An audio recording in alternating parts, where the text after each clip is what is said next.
కాంతమలేశుడు శబరిగిరీశుడు శ్రీధర్మశాస్త్రుడు శరణన వారివి కరుణను చూపి వరములనిచ్చనమా మా అయ్యప్ప దేవుడమా బాలుడు పందల రాజుకు అడవిలో దొరికాడే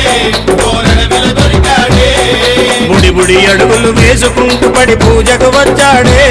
మా ఎదలో నిలిచాడే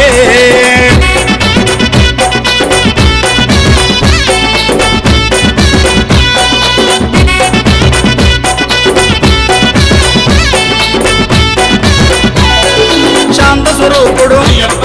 చక్కని దేవుడు శ్రీమణికంఠ